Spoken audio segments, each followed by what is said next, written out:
Rescues from serpent bites. Number 1, Balasaheb Mirikar. Number 2, Bapusaheb Bhoti. Number 3, Amir Sakkar. Number 4, Hemad Pant. Baba's opinion regarding killing of serpents. Preliminary. How to meditate on Baba. No one has been able to fathom the nature of or the form of the Almighty. Even the Vedas and the thousand tongued Shesha are not able to describe it fully.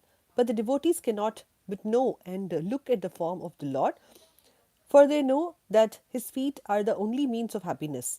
They know no other method of attaining the supreme goal of life except meditating on his holy feet. Hemad Pant suggests an easy way of devotion and meditation as follows. As the dark fortnight of every month wears out gradually, the moonlight also wanes in the same degree, and on the new moon day, we do not see the moon at all, nor we do see her light. Therefore, when the bright fortnight begins, people are very anxious to see the moon. On the first day, the moon is not seen, and on the second day also, she is not clearly visible. Then people are asked to see the moon through their opening between the two branches of a tree. And when they begin to see through the aperture eagerly and after concentratedly, the distance is small crescent moon that comes to their great delight within their ken. Following this clue, let us try to see Baba's light. Look at Baba's posture. How fine it is. He is sitting with his legs folded, the right leg held across the left knee. The fingers of his left hand are spread on the right foot. On the right toe are spread his two fingers, the index and the middle ones.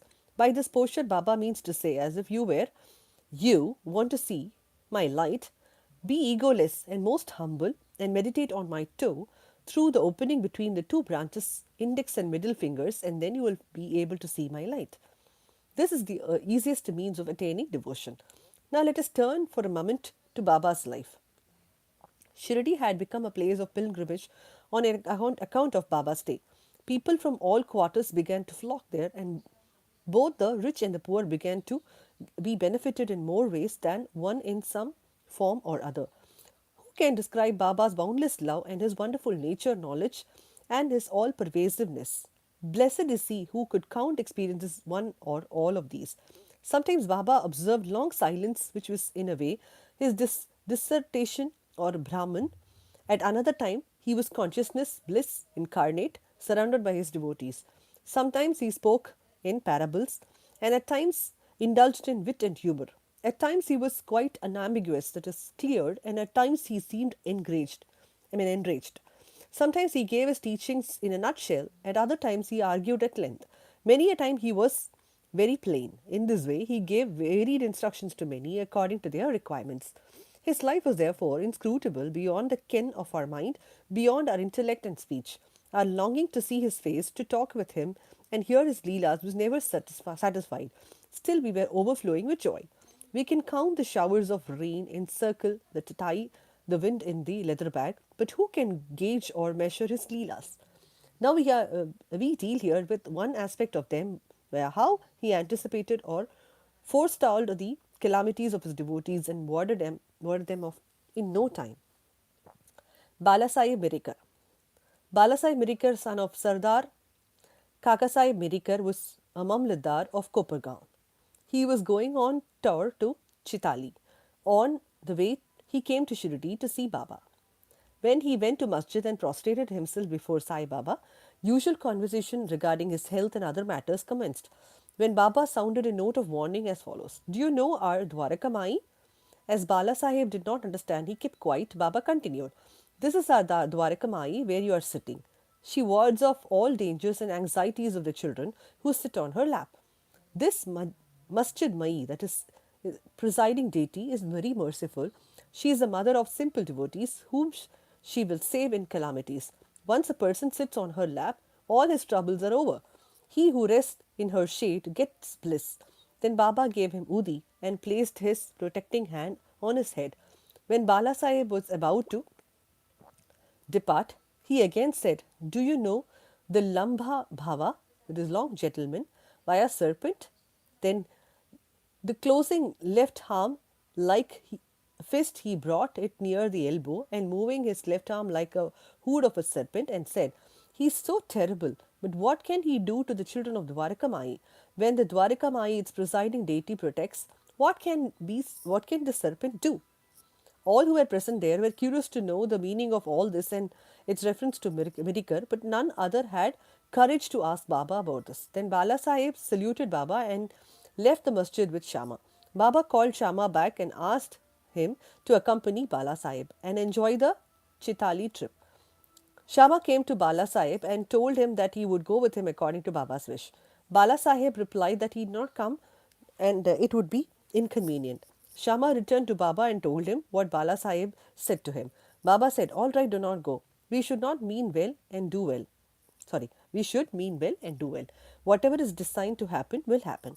In the meanwhile, Bala Sahib thought over again and called Shama again him to accompany him. Then Shama, going again to Baba and taking his leave, started with Bala Sahib in the Thanga. They reached Chaitali at 9 p.m. and encamped in the Maruti temple. The office people had not come, so they sat quiet in the temple, talking and chit-chatting. Bala Sahib was sitting on a mat reading a newspaper. His uparani, that is upper dhotar, was spread across his waist, and on a part of it, Snake was sitting and unobserved. It began to move with a rustling sound, which was heard by the payan. He brought a lantern, saw the snake, and raised his alarm. "Serpent, serpent!" Balasaheb was frightened and began to quiver. Shama was also amazed. Then he and others moved noiselessly and took sticks and clubs in their hands. The snake got down slowly from the waist and it moved away from Balasaheb. It was immediately done to death. Thus, this calamity, which was prophesied by Baba, was averted, and Bala Sahib's love for Baba was deeply confirmed. Bapu Sahib Bhoti, a great astrologer named Nana Sahib Dengale, told one day Bapu Sahib Bhoti, who was then in Shirdi, "Today is an inauspicious day for you. There is a danger in your life." This made Bapu Sahib restless. When they, as usual, came to masjid, Baba said to Bapu Sahib, "What does this Nana say? He foretells death for you. Well, you need not to be afraid. Tell him boldly. Let us see how death kills." Then later in the evening, Bapu Sahib went to his privy for easing himself, where he saw a snake. His servant saw it and lifted a stone to strike it. Bapu Sahib asked him to get a big stick, but before the servant returned with the stick, the snake was seen moving away and soon disappeared. Bapu Sahib remembered with joy of Baba's words of fearlessness. Amir Shakkar. Amir Shakkar was a native of the village Korale in Kopargaon Taluka. He belonged to the bachelor caste. He worked as a commission agent in Bandra and was well known there. He once suffered from rheumatism, which gave him much pain. He was then reminded of God, and so he left his business and went to Shirdi and prayed to Baba to relieve him from his malady. Baba then stationed him in the Chavadi, which was then a damp, unhealthy place unfit for such a patient. In any other place in the village or Korale itself would have been better for Amir, but Baba's word was a deciding factor, and the chief medicine was that. Baba did not allow him to come to masjid, but fixed him in the Chavadi, where he got very great advantage. Baba passed via Chavadi every morning and evening, and every alternate day Baba went to the Chavadi in the procession and slept there. So Amir got Baba's contact very often easily.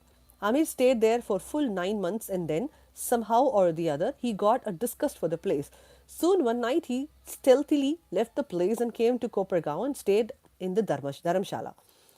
There he saw an old dying fakir who asked him for water. Amir brought it and gave it to him. As soon as he drank it, he passed away. Then Amir was in a fix. He thought that if he went and informed the authorities, he would be held responsible for the death, and he was the first and sole informant and knew something about it. He repented for his action by leaving Shirdi without Baba's leave and prayed to Baba.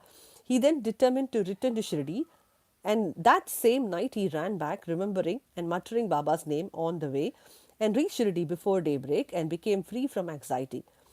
Then he lived in Chavadi in perfect accordance with Baba's wishes and orders and got himself cured.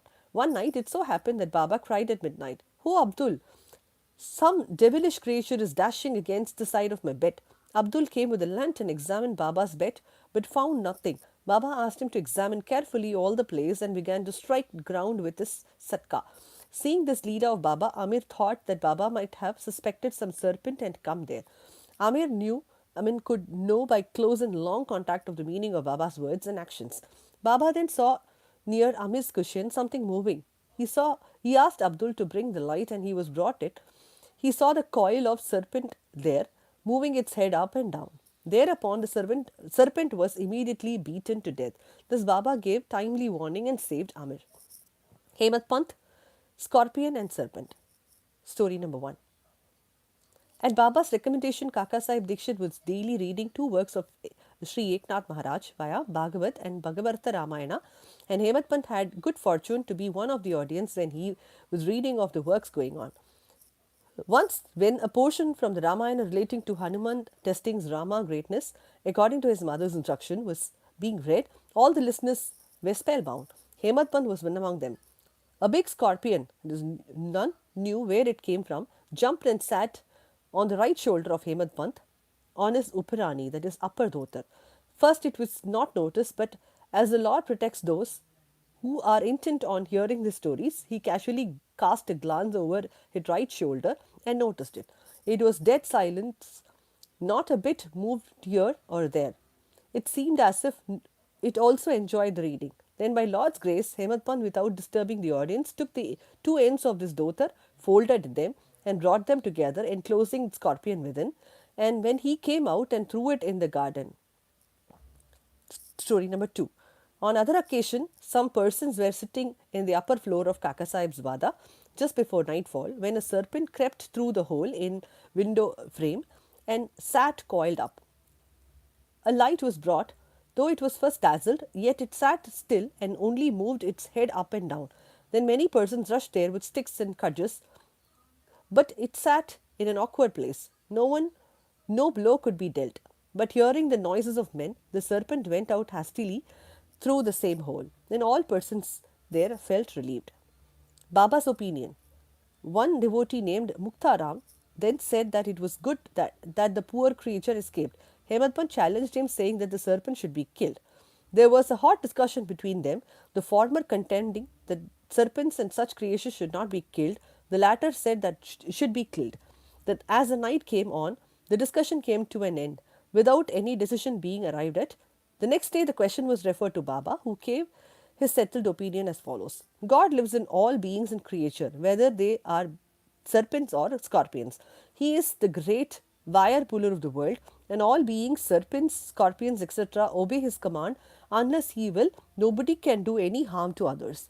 The world is all dependent on him, and no one is independent. So we should take pity and love all creatures, leave off adventures, fights, and killings, and be patient. The Lord God is the protector of all. Bow to Sri Sai, and peace be to all. Om Sri Sai Ram.